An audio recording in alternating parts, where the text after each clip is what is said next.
है महाभारत महाकाव्य सृजन और विनाश का, घृणा के अंधकार का और प्रेम के प्रकाश का। आओ हम सब मिल के बूझें इतिहास इस इतिहास का। अब तक हमने जाना कि राजा शांतनु देवी गंगा पर मोहित होकर उनके साथ विवाह करने का प्रस्ताव रखते हैं। गंगा उनका प्रस्ताव स्वीकार कर लेती हैं और दोनों बहुत खुशी खुशी विवाह कर लेते हैं। देवी गंगा के 7 पुत्र होते हैं जिन्हें वे नदी के किनारे बहा देती हैं, और 8वें पुत्र को जब वो बहाने जाती हैं तो राजा शांतनु उन्हें उनसे बहाने से रोक देते हैं। देवी गंगा उस पुत्र को लेकर स्वर्ग को चली जाती हैं, और जब वह बालक 14 वर्ष का हो जाता है तो देवी गंगा फिर उसे प्रशिक्षित करके धरती पर राजा शांतनु के पास वापस छोड़ जाती हैं। राजा शांतनु अपने पुत्र को वापस पाकर बहुत खुश होते हैं, पर कुछ समय बाद ही वे एक दूसरी कन्या सत्यवती के प्रेम में पड़ जाते हैं और उनसे विवाह का प्रस्ताव रखते हैं। सत्यवती के पिता राजा शांतनु के सामने ये शर्त रखते हैं कि अगर वे चाहते हैं कि सत्यवती का विवाह उनसे हो तो उन सत्यवती के बच्चा ही हस्तिनापुर के राज सिंहासन का उत्तराधिकारी होगा। शांतनु क्योंकि देवव्रत को राज सिंहासन का उत्तराधिकारी घोषित कर चुके होते हैं, इसलिए वे इस प्रस्ताव को स्वीकार नहीं करते।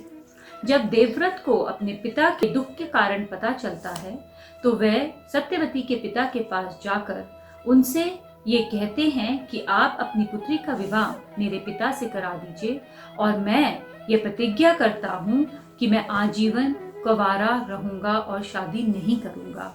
इस प्रतिज्ञा के कारण देवव्रत का नाम भीष्म पड़ता है और सत्यवती का विवाह राजा शांतनु के साथ हो जाता है। दोनों खुशी खुशी रहते हैं। रानी सत्यवती के 2 पुत्र होते हैं, चित्रांगद और विचित्रवीर्य। एक गंधर्व के साथ युद्ध करते हुए राजकुमार चित्रांगद की मौत हो गई, इसीलिए हस्तिनापुर के सिंहासन पर राजकुमार विचित्रवीर्य को बिठाया गया। जब विचित्रवीर्य बड़े हुए तो भीष्म को उनकी शादी की चिंता हुई। उन्होंने उनके लिए एक लड़की की खोज शुरू कर दी। भीष्म को पता चला कि काशीराज अपनी 3 कन्याएं अम्बा, अंबिका और अंबालिका के लिए स्वयंवर का आयोजन कर रहे हैं। ये तीनों ही कन्याएं सुंदर, सुशील और बुद्धिमान थी, इसलिए इनके स्वयंवर में भाग लेने के लिए देश विदेश से बहुत से राजा आ रहे थे। स्वयंवर शुरू होने से पहले ही भीष्म ने इन तीनों कन्याओं का अपहरण कर लिया। वे उन्हें अपने रथ में ले बिठाकर हस्तिनापुर की ओर चल दिए। रास्ते में सौबल देश के राजा शाल ने उनके साथ युद्ध किया, पर शाल भीष्म से युद्ध में हार गए और भीष्म तीनों कन्याओं को लेकर हस्तिनापुर पहुंच गए और उनकी विचित्रवीर्य से शादी की तैयारियां शुरू कर दी। राजकुमारी अम्बा ने भीष्म से कहा कि मैं राजा शाल से प्रेम करती हूँ, इसलिए कृपा कर आप मुझे उनके पास भेज दीजिए। भीष्म ने अम्बा की प्रार्थना स्वीकार कर ली और आदर पूर्वक अम्बा को शाल नरेश के पास भेज दिया, पर शाल नरेश ने अम्बा को स्वीकार करने से मना कर दिया। अम्बा दुखी मन से वापस फिर हस्तिनापुर आ गई।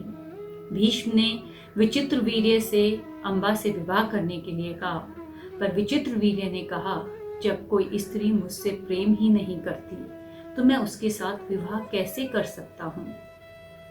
यह बात सुनकर अम्बा ने बहुत दुखी हुई और भीष्म ने फिर से उससे आग्रह किया कि तुम एक बारी फिर से कोशिश करो शाल नरेश को मनाने की और उनसे विवाह कर लो। अम्बा फिर से शाल नरेश के पास गई और शाल नरेश ने फिर से अम्बा को ठुकरा दिया। अम्बा को भीष्म पर बहुत गुस्सा आया।